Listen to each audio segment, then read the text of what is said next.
ایک بادشاہ نے اپنے سب سے قابل وزیر کو کہا کہ اس کی مملکت میں سب سے 5 احمق ترین لوگوں کو ایک مہینے میں تلاش کر کے اس کے حضور پیش کیا جائے۔ ایک مہینے کی جدوجہد کے بعد وزیر نے صرف 2 احمقوں کو پیش کیا۔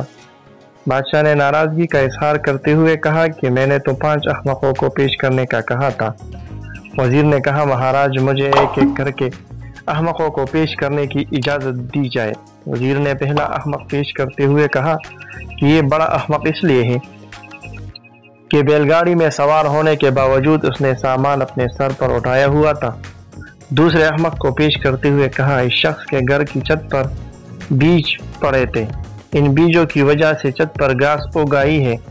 یہ شخص اپنے بیل کو لکڑی کی سیڑھی سے چھت پر لے جانے کی کوشش کر رہا تاکہ بیل چھت پر چڑھ کر گھاس چر لے۔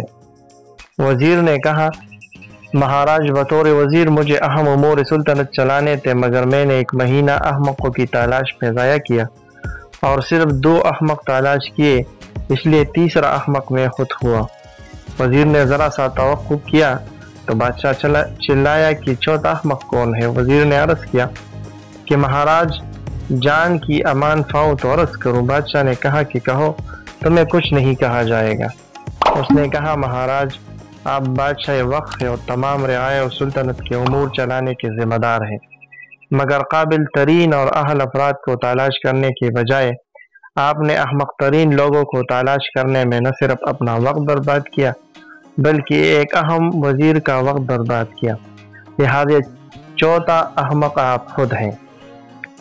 بادشاہ نے تل ملاتے ہوئے سوال کیا اب بتا بھی دو 5واں احمق کون ہے؟ وزیر نے عرض کیا مہاراج 5واں احمق یہ شخص ہے جو یوٹیوب پہ یہ ویڈیو ابھی بھی دیکھ رہا ہے اور اپنا وقت جو ہے وہ ضائع کر رہا ہے اور اس حد تک ڈیڑھ ہے کہ ابھی بھی دیکھتا چلا جا رہا ہے۔